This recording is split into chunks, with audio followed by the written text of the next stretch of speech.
Good evening, attorney. Good evening, classmates. My case is under Article 124 of the Revised Penal Code or arbitrary detention. The elements of arbitrary detentions are: first, that the offender is a public officer or employee; second, that he detains a person; and third, that the detention was without legal grounds. One of the usual reasons of arbitrary detention is as to its third element, the detention was without legal grounds, and one of these is the validity of a warrantless arrest. So, arrest without warrant when lawful. When is it lawful? A peace officer or a private person may, without warrant, arrest a person in the following instances. First, when in his presence the person to be arrested has committed, is actually committing, or is attempting to commit an offense. This is what we call in flagrante delicto. Then second, when an offense has in fact just been committed and has a probable cause to believe, based on personal knowledge of facts and circumstances, that the person to be arrested has committed it. And third, when the person to be arrested is a prisoner who has escaped from a penal establishment or place where he is serving final judgment, or temporarily confined while his case is pending, or has escaped while being transferred from one confinement to another. My case is People of the Philippines versus Lozada et al., GR number 141121, decided on July 17, 2003. The issue in this case is whether or not the warrantless arrest of Lozada and Belleza is a ground for arbitrary detention. Facts of the case are as follows. Reynaldo Lozada and Geraldine Belleza, together with the other respondent in this case, conspired to commit robbery and killing of one Rosita C., who is the owner of a Wheelrose drugstore. The crime was committed on December 13, 1998. According to the prosecution, Reynaldo Diaz is is part of the planning of the commission of the crime, but decided not to commit it and was not present during the commission of the crime. That Diaz informs SPO Estana of the names and addresses of the alleged conspirators. That SPO Estana organized a team that would effect the arrest of assailant. SPO Estana the team of SPO Estana together with Diaz proceeded to the residence of Lozada, and upon seeing the police, Lozada tried to flee, but Pahuyapan was quick to collar him. Pahuyapan then recovered from Lozada a black purse containing 2 lipsticks and a wallet with money and pawn-shop receipt for the pledge of the ring of Rosita C. The purse and the wallet were identified by the victim's daughter. SPO Johnny Herboso testified that at the police station, Lozada confessed to him his participation in the robbery. Lozada also gave the names and addresses of Belleza, Sanchez, and Andales. That as to Belleza, on October 15, 1998, Belleza was apprehended by the members of the City Director Squad. He was turned over to the police station, and there, Belleza admitted before SPO Estana that he was the one who drove the white Kia Pride taxi cab that was used to rob and kill Rosita C. And he named his appellant Lozada, Andales, and Sanchez as his cohorts in committing the crime.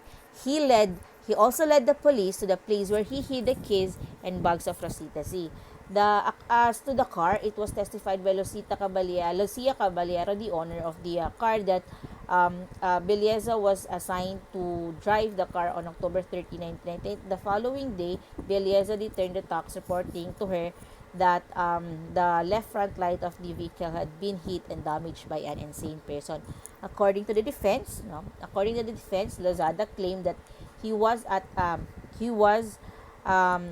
around 6 o'clock in the afternoon. He was at home cooking supper, and that he did not went to work, and then the following day he also decided not to work because he was not feeling well.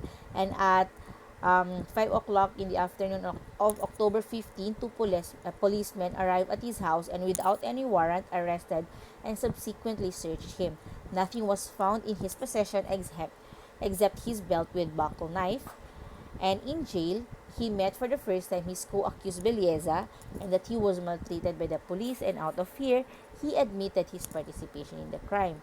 According to Belleza, he was he was on duty on October 30, 1998 as barangay tanod robbing their subdivision, and that he went to Talisay the following day and spent the rest of the day with his wife and children. That on October 14, he was informed by his Uncle Nepomuceno, who was then a police in Talisay, that that the authorities in Bacolod City were looking for him about the Rosita C. Robbie slay. Since he had nothing to do with the crime, he willingly submitted himself for investigation. He denied knowing his co-accused, and he also denied surrendering a lady's bag and bunch of keys to the police. However, the trial court found Belleza and Lozada guilty beyond reasonable doubt.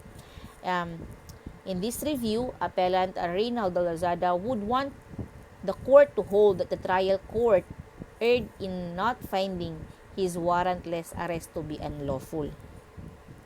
So the issue again is whether or not the warrantless arrest of Lozada and Belleza or of Lozada is a ground for arbitrary detention. And the ruling of the court is no, there was no arbitrary detention because the warrantless arrest was valid.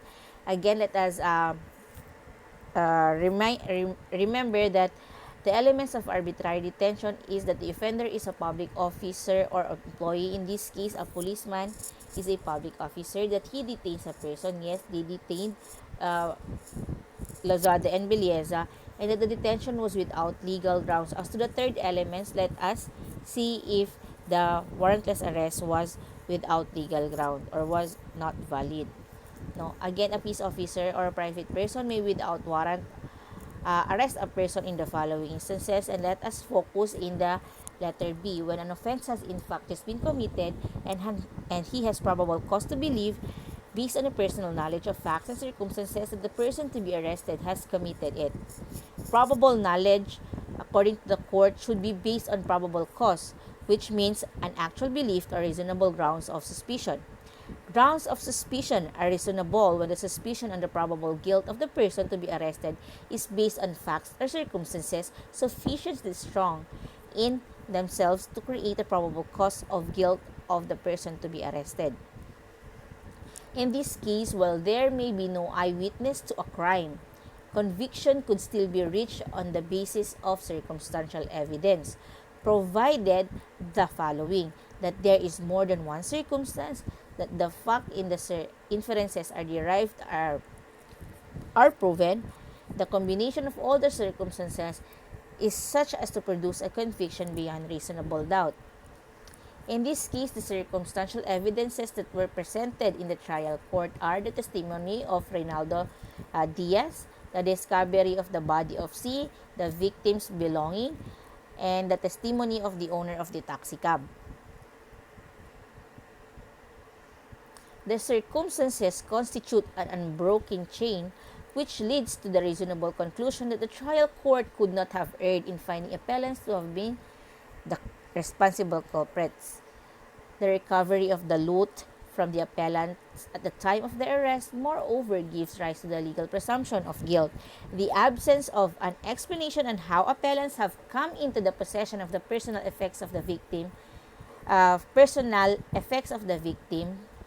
gives rise to the reasonable presumption that they too could have been the author of the crime. Hence, the warrantless arrest was valid and therefore there was no arbitrary detention committed. Thank you.